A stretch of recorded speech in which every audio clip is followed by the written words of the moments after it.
प्रति ये कर्तव्य है कि हम उस लड़ाई में भी साथ दें जो कि आज हम लड़ सकते हैं और हम उसको ताकत दे सकते हैं। मैं साथियों से कहना चाहता हूं, कोई सुभाष चंद्र बड़ा नहीं होता, कोई गांधी बड़ा नहीं होता, उसके पीछे खड़ी हुई भीड़ बड़ा हुआ करती है, उसे भीड़ बड़ा बनाया करती है।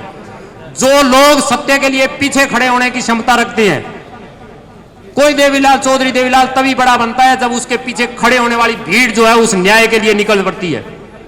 मैं आपसे भी आग्रह करूंगा कि एक एक आदमी को जोड़िए, एक एक आदमी इंस्पायर कीजिए, एक एक आदमी को दबाव डालिए। आप छोटी ताकत नहीं हो, बहुत थोड़े से लोग जो हैं वो निकलते हैं बदलाव के लिए, लेकिन एक दिन वो कारवां बनता है।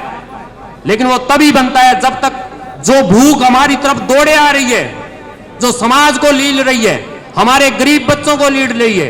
एक आदमी नौकरी लगता है तो उसके आसपास के 10 परिवार इंस्पायर होते हैं कि ये आदमी सरकारी नौकरी लगाए, अब इसका बुढ़ापा सुरक्षित है, इसकी जवानी सुरक्षित है, इसके बच्चे सुरक्षित है, इसके आस पड़ोस की सुरक्षा हुई है उसे।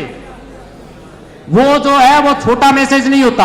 आज ये सरकारें उस पेंशन को छीन के, उस सुरक्षा तंत्र को छीन करके हमें कमजोर बना रही है।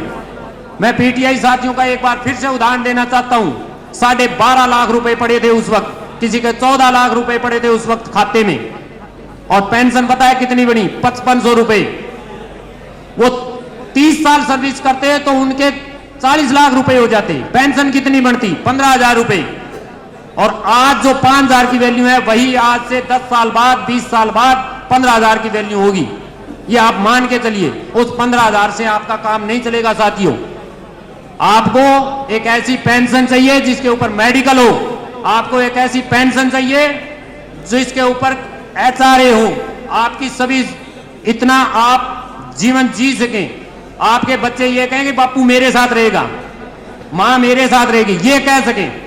ये ना कहे कि बापू ने तू राख ले, माँ ने मैं राख लूं, और राखी जाएगी तो घरवाली कह देगी माँ ने क्या मिलेगा तू। ये नहीं होना चाहिए। आप ये कह सको कि आपको रहना तो हमारे साथ रहो, नहीं तो हम अपना जी लेंगे। इस ताकत के साथ आप लड़िए इस पेंशन की लड़ाई को। पेंशन की लड़ाई बहुत जरूरी है, जितनी तनख्वाह की लड़ाई है। और एक बात और कह देता हूं, आप 30 साल सर्विस करोगे, आप 25 साल सर्विस करोगे, यही आजकल सर्विस का लगभग टाइम। लेकिन आपको जीना 70 और 80 90 साल तक है। 58 साल के आपको रिटायर हो जाओगे। 58 साल से लेकर के 90 साल जो 30 साल आपने जीना है, उसके लिए तनख्वाह से ज्यादा, यानी जितनी सर्विस की है उससे ज्यादा आपको पेंशन की जरूरत रहेगी। इसलिए भी लड़िए। तो मैं इन्हीं शब्दों के साथ, मेरे कुछ और साथी अपने विचार रखने के लिए उड़ीक रहे होंगे, तो मैं कहूंगा कि हम अमन चाहते हैं।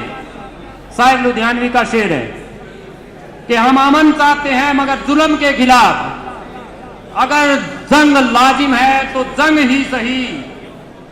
हम अमन चाहते हैं मगर जुल्म के खिलाफ, अगर जंग लाजिम है तो जंग ही सही। जालिम को ना रोके वो शामिल है जुल्म में, जो जालिम को ना रोके वो शामिल है जंग में। कातिल को जो ना टोके वो कातिल के साथ है। जो आदमी आज यहाँ उपस्थित नहीं है, जो आदमी धरना प्रदर्शन में नहीं जाता पुरानी पेंशन के या दूसरे में, तो वो एक तरह से उनके साथ है। जो तटस्थ है उसका भी समाज अपराध लिखेगा, वक्त उसका भी अपराध लिखेगा। तो साथियों, तटस्थ मत रहिए, बैठे मत रहिए, उनके पक्ष में मत बैठे रहिए। हो सकता है आपकी कोई भी विचारधारा हो, आपका कुछ भी हो सकता हो, आपकी पार्टी कुछ भी हो सकती हो, लेकिन जितनी नौकरी देने वाला ज्यादा से ज्यादा क्या करते हैं, सरकारी जो ये लीडर है वो यही बात कहते हैं कि आपको सरकारी नौकरी दे देंगे, लेकिन जो नौकरी है उसकी पेंशन की लड़ाई भी उतनी महत्वपूर्ण है। तो आप उनसे कहिए कि जो पेंशन देगा हम उसके साथ हैं। सीधी सी बात है, हमारी किसी भी पार्टी के साथ कोई प्रतिबद्धता नहीं है, हमारी एक ही प्रतिबद्धता है। आज ही मोदी कह दे कि सबको पुरानी पेंशन है, हम उनको डाल देंगे वोट, कोई दिक्कत नहीं है। आज कांग्रेस कह दे कि हम पेंशन देने को तैयार है, हम कांग्रेस के साथ जाएंगे।